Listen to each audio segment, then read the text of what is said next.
एक समय की बात है। बजरंगपुर नामक गांव में मंगेश नाम का एक व्यक्ति रहा करता था।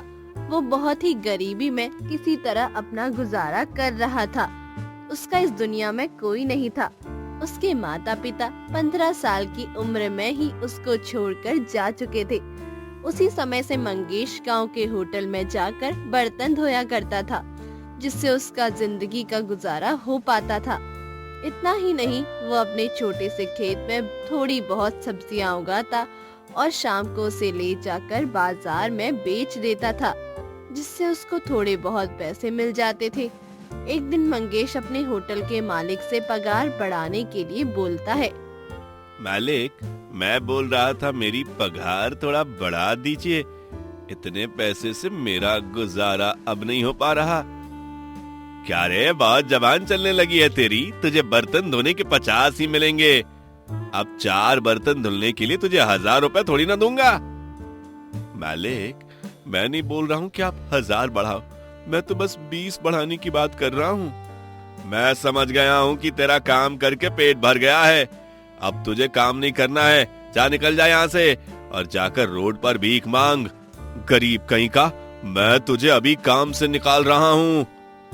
और सुनो गांव वालों, अगर किसी ने भी इसको काम दिया तो मैं उसे नहीं छोड़ूंगा। मंगेश रोते हुए वहीं पर मालिक की सारी बातें सुनता है और किसी से कुछ नहीं बोलता।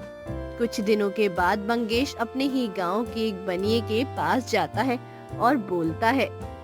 रवि भाई, मुझे 1 किलो चावल उधार दे दीजिए। देखो मंगेश, मैं तुम्हें उधार नहीं दे सकता। तुम्हारा पहले से ही बहुत सारा उधार पड़ा हुआ है।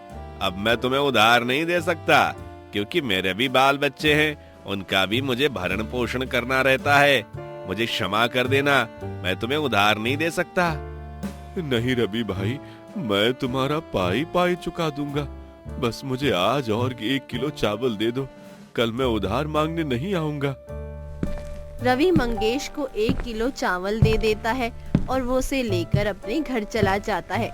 ऐसे ही 2 दिन बीत जाते हैं और फिर से मंगेश का अनाज समाप्त हो जाता है। वो बोलता है। हे भगवान, मेरा अनाज फिर से खत्म हो गया और अब तो रवि भाई भी मुझे अनाज का एक दाना भी नहीं देंगे। मैं क्या खाऊंगा? क्यों ना मैं जंगल में जाता हूँ, देखता हूँ वहाँ पर कुछ मिलता है तो वही खाकर 1-2 दिन गुजारा करूंगा।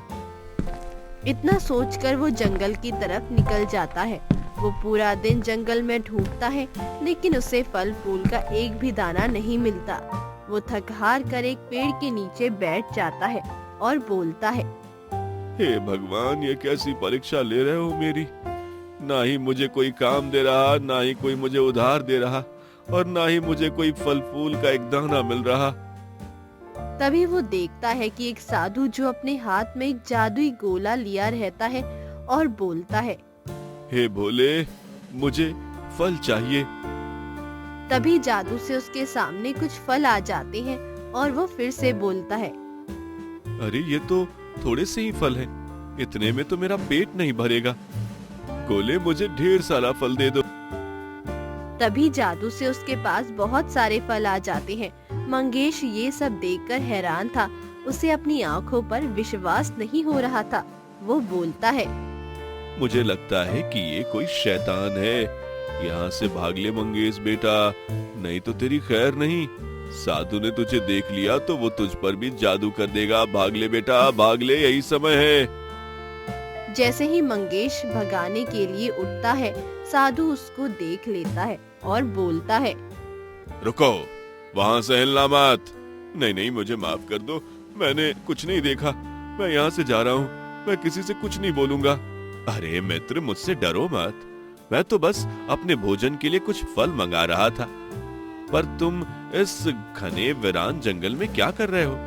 अरे महात्मा जी, मेरी जिंदगी एकदम बेकार हो गई है। ना ही मुझे कोई काम दे रहा है और ना ही मेरे घर में एक अन्न का दाना है। हर जगह से थक हार के मैं इस जंगल में आया था, शायद मुझे खाने के लिए कुछ मिल जाए, पर यहाँ भी निराशा ही हाथ लगी। तुम मुझे अपने दोस्त की तरह समझ सकते हो। अभी लो, मैं तुम्हारे लिए ताजे ताजे फल मंगवा देता हूँ। तभी वो साधु ढेर सारे फल मंगा देता है और बोलता है। अरे मित्र, तुम्हें अगर कुछ और भी चाहिए तो मुझसे बोल दो, मैं तुम्हें अभी मंगा कर दे दूंगा। धन्यवाद मेरे दोस्त, मेरा तो कोई दोस्त नहीं है और ना ही मेरे परिवार में से कोई है। मैं अपने घर पर अकेला ही रहता हूँ। आपने मुझसे दोस्ती की है, मुझे बहुत अच्छा लगा। अरे मित्र, मैं भी अकेला ही हूँ और मेरी कुटिया भी अब खराब हो गई है। मित्र, अगर तुम चाहो तो मेरे घर पर चलो, हम दोनों साथ ही रहेंगे। ठीक है मित्र, अगर तुम्हारी इच्छा है तो मैं तुम्हारे साथ रहने के लिए तैयार हूँ।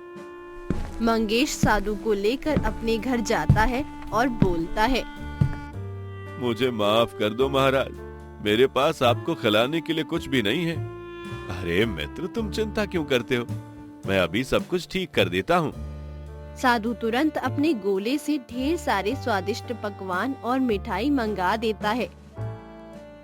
वाह मित्र, आपने तो कमाल ही कर दिया। आज आपकी वजह से मैं स्वादिष्ट भोजन खा पाऊंगा। अरे कोई बात नहीं मित्र, यह तो मेरा धर्म था। अगर तुम्हें कोई और पकवान चाहिए तो तुरंत मुझे बता देना। मंगेश भरपेट खाना खाता है। साधु बोलता है, मित्र, आपको खाना कैसे लगा? खाना तो बहुत ही अच्छा था, मैंने ऐसा खाना पूरे जीवन में नहीं खाया। उस साधु की बदौलत मंगेश की पूरी जिंदगी बदल गई थी। अब उसके पास किसी भी चीज की कमी नहीं थी। उसके पास भरपूर पहनने के लिए कपड़े थे और उसने एक बड़ा सा मकान भी ले लिया था। साथ ही साथ उसके मकान के सामने गाड़ियां भी दिखने लगी थी। अब तो मंगेश ने एक व्यापार के तौर पर दुकान भी खरीद ली थी। उस दुकान में जो भी सामान की कमी होती, साधु अपने जादू से उसे पूरा कर देते। एक दिन गांव वाले आपस में ही बातें कर रहे थे। अरे भाई, मंगेश की अचानक से किस्मत कैसे चमक गई? अभी तो कुछ दिन पहले ही मेरे पास वह 1 किलो चावल उधार मांगने के लिए आया था। हाँ भाई, कुछ दिन पहले की बात है, वो मेरे पास 50 रुपए उधार मांगने के लिए आया था। गांव वाले आपस में बात कर रहे थे और उन सब की बातें रतनलाल सेठ सुन रहा था। वो सोचता है, अरे ये मंगेश का बच्चा इतना बड़ा सेठ कैसे बन गया? अभी तो कुछ दिनों पहले ही मैंने उसे काम से धक्के मारकर निकाला था। ऐसा क्या हुआ कि वो इतना अमीर बन गया? दाल में जरूर कुछ काला है, पता करना पड़ेगा मुझे। एक दिन जब मंगेश और साधु आपस में बात कर रहे थे तो खिड़की से रतनलाल सब कुछ सुन रहा था। महात्मा जी, ये लीजिए लड्डू खाइए, मैंने खास आपके लिए बनाए हैं। आपकी कृपा से ही ये सब कुछ संभव हो पाया है। अपने जादू से मेरा पूरा जीवन ही बदल दिया। अरे मित्र, तुमने मेरे लिए इतने स्वादिष्ट लड्डू बनाए हैं, तुम्हारे इस लड्डू के सामने तो ये कुछ भी नहीं।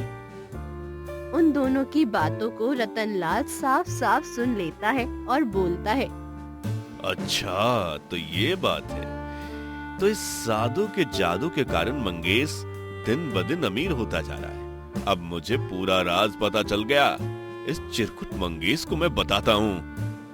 अगले दिन रतनलाल चोरी से मंगेश के घर में घुस जाता है और जब साधु सो रहा होता है तभी उसका अपहरण कर लेता है। वो साधु को बांध देता है और बोलता है, हे साधु, अब मैं जैसा बोलता हूँ वैसा ही करना। मुझे जल्दी से अपने जादू से ढेर सारे सोने और चांदी दे दो। नहीं, मेरा जादू सिर्फ अच्छे लोगों के लिए है, मैं तुम जैसे बुरे लोगों के लिए जादू नहीं कर सकता। अच्छा, तो तू ऐसे नहीं मानेगा।